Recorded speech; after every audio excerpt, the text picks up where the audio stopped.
Hello, bachcho. Let's read this question. So this question says, the given assertion is an electric field line may forms closed loop, and the given reason is an induced electric field is of non-conservative in nature. Induced electric field क्या होगा आपका non-conservative nature का होगा, ठीक है। तो चलिए इस क्वेश्चन को स्टार्ट करते हैं। तो देखिए बच्चों, इस क्वेश्चन का की कॉन्सेप्ट आप क्या लिख सकते हैं। The key concept of this question, induced electric field लिख लीजिए। क्या लिख लीजिए? इंड्यूस्ड इलेक्ट्रिक फील्ड, ठीक है। This will be the key concept of this question, induced electric field.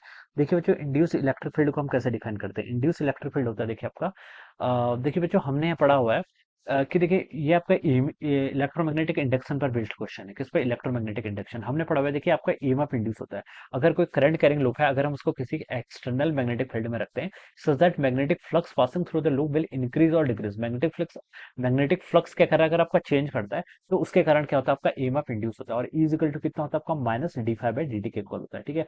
ये हम लिखते हैं, या फिर हम ऐसे लिख लेते हैं, जब आपका मैग्नीट्यूड होता है इंड्यूस ईएमएफ का, वो किसके इक्वल होता है? आपका D five by D T के इक्वल होता है, ठीक है। This is the statement from the Faraday's law of electromagnetic induction, ठीक है। अगर आपका फ्लक्स चेंज हो रहा है, फ्लक्स के चेंज होने के कारण आपका ईएमएफ क्या होता है? इंड्यूस होता है। जैसे मान लीजिए बच्चों, उसको ऐसा समझते हैं, एक आपकी कोई सर्कुलर कॉइल है, एक रिंग है मान लीजिए, ठीक है, सर्कुलर लूप है, ठीक है। अगर देखिए आपने क्या कर दिया, किसी एक ऐसे रीजन पर रखा जहां पर magnetic field is not, magnetic field dial मान लीजिए इनटू द स्क्रीन है, और मैग्नेटिक फील्ड टाइम का फंक्शन है। टाइम का फंक्शन है मतलब मैग्नेटिक फील्ड क्या हो रहा है आपका? चेंज हो रहा है, ठीक है।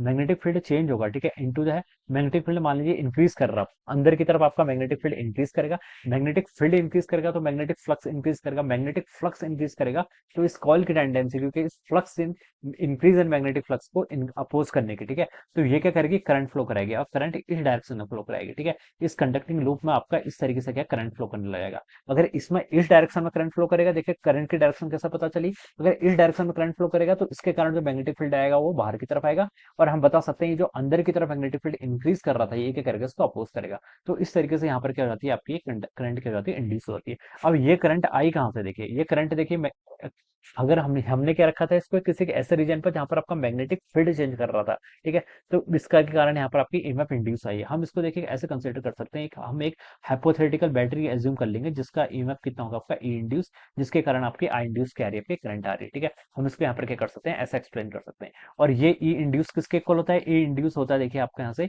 ये ई डॉट डीएल के इक्वल होता है। क्या होता है आपका? ई डॉट डीएल के इक्वल, ठीक है। इसको हम क्या कर सकते हैं? यहाँ पर से ईएमएफ इंड्यूस को हम इस तरीके से डिफाइन कर सकते हैं, जहां पर ई क्या है? E is the electric field. All right, इस तरीके से हम क्या करेंगे? इसको डिफाइन करेंगे।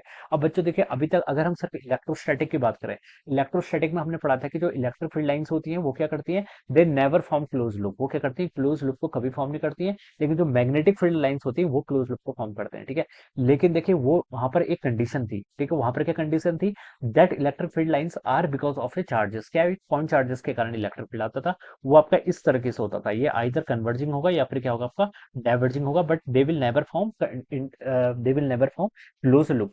But if we are talking in electromagnetic induction, electromagnetic induction में क्या होता है आपका? मैग्नेटिक फील्ड के चेंज होने के कारण आपका इंड्यूस ईएमएफ हो रहा है, और उसके कारण जो आपका इंड्यूस ईएमएफ हो रहा है उसके कारण जो इलेक्ट्रिक फील्ड आएगी वो आपकी सर्कुलर लूप्स क्या कर सकती है? फॉर्म कर सकती है, ठीक है। तो यहाँ पर लिखा है electric field lines may form close loop, so this assertion is true. ये अजर्सन बिल्कुल ट्रू है, ठीक है।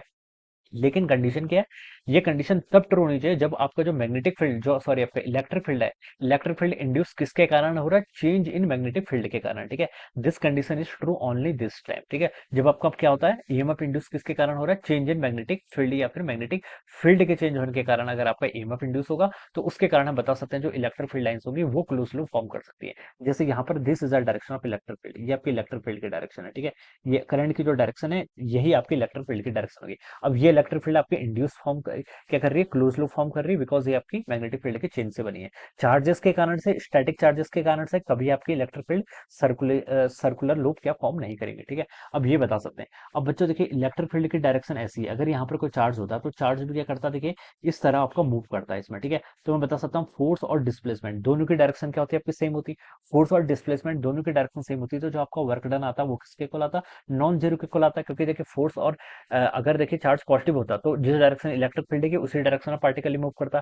तो डिस्प्लेसमेंट और फोर्स दोनों एक डायरेक्शन में लग रहे हैं, तो वर्क डन आपका नॉन जीरो के इक्वल होगा। ठीक है, ऐसे मैं यहाँ पर से डिफाइन कर सकता हूँ। और हमने यहाँ पर देखिए पढ़ा था इलेक्ट्रोस्टैटिक में, हमने पढ़ा था कि वाई एक कंजर्वेटिव फील्ड, इलेक्ट्रिक फील्ड क्या था आपका, कंजर्वेटिव फील्ड था। और कंजर्वेटिव फील्ड की डेफिनेशन में हमने पढ़ा था कि जो वर्क डन होता है, वर्क डन क्या होता है, एक क्लोज लूप में किसके इक्वल होता है, जीरो के इक्वल होता है। किस कंडीशन में आपका, कंजर्वेटिव फोर्स की कंडीशन में, कंजर्वेटिव लिख लेता हूं मैं। ठीक है, अगर आपका कोई कंजर्वेटिव फील्ड है, कंजर्वेटिव फील्ड की दो कंडीशन होती थी। एक तो कंजर्वेटिव फील्ड के करस्पॉन्डिंग हम एक पोटेंशियल डिफाइन कर सकते थे। दूसरी कंडीशन ये होती थी कि वर्क डन इन एक क्लोज लूप, क्लोज लूप में जो आपका वर्क डन होता है, it will always equal to zero. लेकिन देखिए बच्चों, यहाँ पर आपका वर्क डन नॉन जीरो के इक्वल आ रहा है। ठीक है, ये वर्क डन क्या होता था, जीरो होता था। किस केस में, आपका क्लोज लूप के केस में। ठीक है, और जब आपका फील्ड क्या हो, कंजर्वेटिव हो।